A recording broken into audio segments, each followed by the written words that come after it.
pemikiran secara kritis. Nah, salah satu metode pembelajaran yang saya adalah metode pembelajaran dengan metode jigsaw yang di dalamnya nanti ada permainan-permainan yang mungkin anak-anak bisa lebih tertarik dengan cara belajar dengan metode jigsaw ini. Nah, puzzle jigsaw itu merupakan metode pembelajaran kolaborasi antara permainan puzzle dengan metode kooperatif model jigsaw.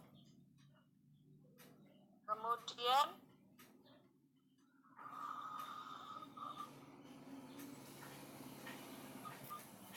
tujuannya apa? Tujuannya adalah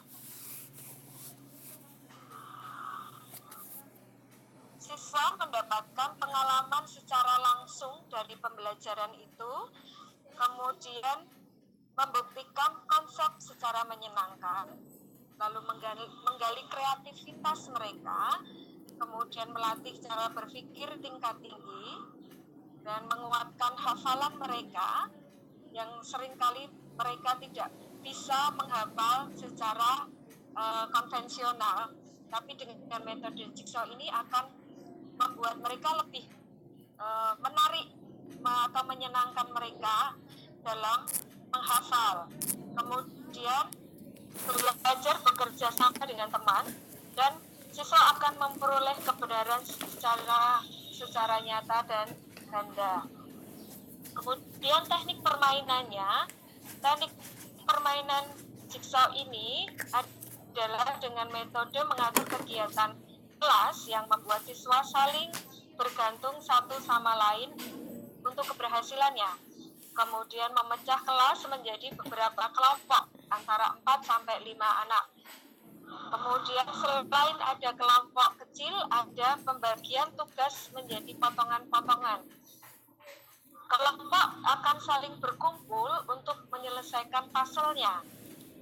Langkah-langkah dalam penerapan metode puzzle jigsaw. Siswa yang telah dibagi menjadi kelompok induk akan mendapatkan kartu warna. Kemudian siswa yang mendapat kartu yang berwarna sama bergabung menjadi kelompok baru yang disebut kelompok ahli. Setiap kelompok ahli mendapat sebuah puzzle dan menyusunnya. Kemudian kelompok yang ahli tadi puzzle-nya lebih besar daripada yang kelompok kecil. Kelompok yang telah berhasil menyusun puzzle berhak mengambil kartu soal dan menjawab pertanyaan yang ada pada kartu soal tersebut.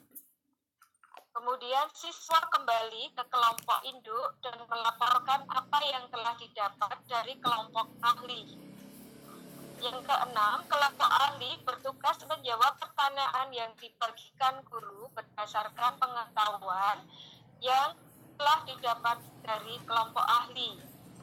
Yang ketujuh, melaporkan hasil kerja kelompok induk ke depan kelas. Kemudian guru dan siswa bersama-sama menyimpulkan materi yang telah dipelajari. Contoh sederhana seperti ini. Diberikan sebuah gambar, yang gambar besar ini sebenarnya belum ditampilkan. Ya. Potongan gambar kecil-kecil ini akan disusun oleh siswa masing-masing satu kelompok. Misalnya ada kelompok A, B, C. Nah, kelompok A mendapatkan kartu atau potongan gambar sebuah danau. Mereka menyusun. Setelah mereka bisa menyusun gambar danau itu, mereka mengambil kartu yang ada beberapa pertanyaan. Gambar berikutnya kelompok B misalnya mendapatkan gambar gunung, mereka menyusunnya menjadi sebuah gambar gunung. Kemudian yang kelompok yang mendapatkan pantai akan menyusun gambar tersebut menjadi sebuah pantai atau gambar pantai. Nah, pertanyaan untuk gunung misalnya, gunung itu adalah apa? Misalnya gitu. Kemudian nomor 2, gunung kategori kenampakan darat atau kenampakan laut.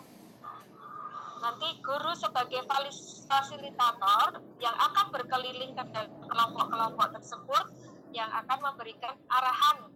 Maksudnya apa kenampakan darat atau kenampakan laut.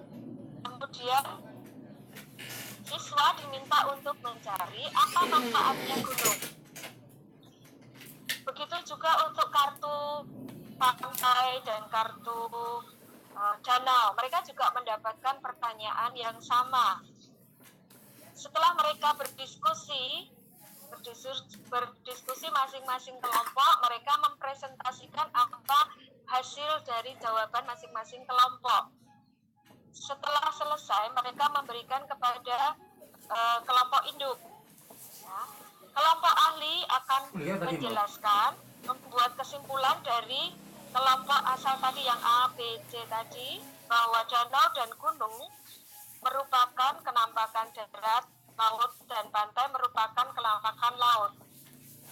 Kesimpulan dari permainan itu adalah danau, gunung, dan pantai adalah kenampakan alam, yaitu kenampakan yang tercipta secara alami, bukan dibuat oleh manusia. Manfaat metode jigsaw yang pertama adalah mengembangkan kapasitas anak dalam mengamati dan melakukan percobaan. Yang kedua, membedakan bagian-bagian dari sebuah benda dan meminta anak-anak untuk menyatukannya kembali. Yang ketiga, mengembangkan kemampuan memecahkan masalah. Yang keempat adalah mengembangkan koordinasi motorik halus. Demikian presentasi saya tentang metode jigsaw.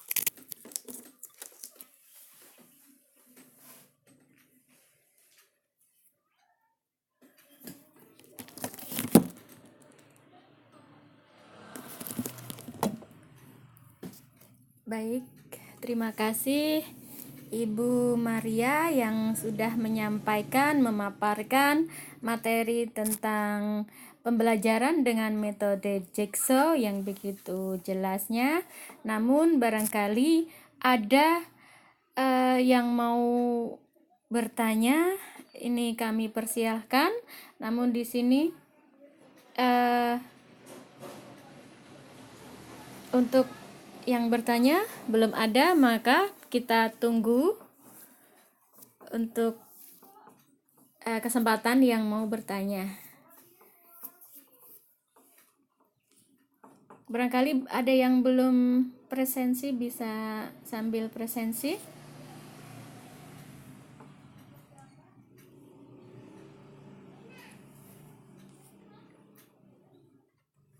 Sepertinya tidak ada yang bertanya, berarti materi yang disampaikan Bu Maria begitu sangat jelas sehingga tidak ada yang perlu ditanyakan begitu. Mungkin hostnya juga mau bertanya, dipersilahkan. Ibu Wuri mungkin ada yang mau dipertanyakan?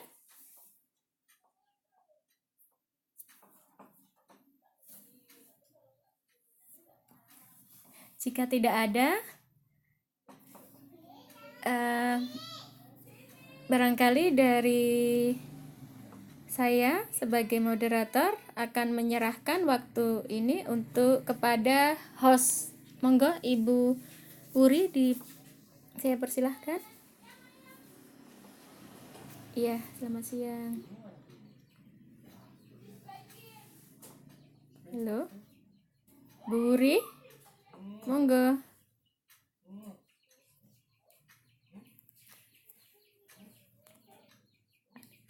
Halo. Halo. Tadi suara saya tidak masuk ya?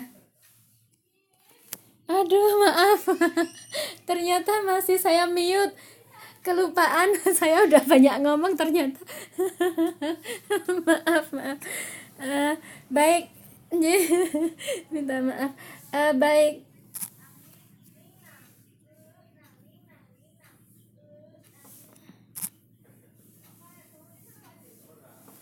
Iya, ya, presentasi bisa jelas terdengar.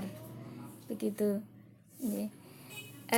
Baik, terima kasih Ibu Wuri, Ibu Maria yang sudah memaparkan materi presentasi pada siang hari ini dengan begitu jelasnya, sehingga saya lihat di chat itu tidak ada pertanyaan, dan mungkin Ibu Wuri mau bertanya juga dipersilahkan kalau mau bertanya. Halo Ibu Wuri, ada pertanyaan kah? Ya? Oh, tidak ada.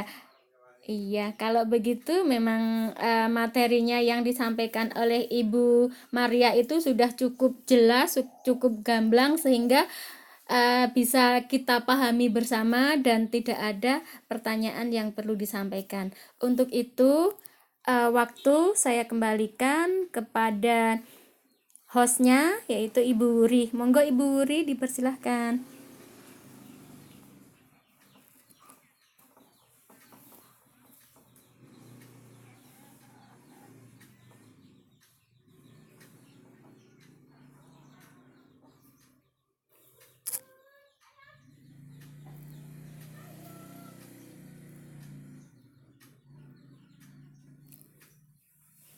Iya.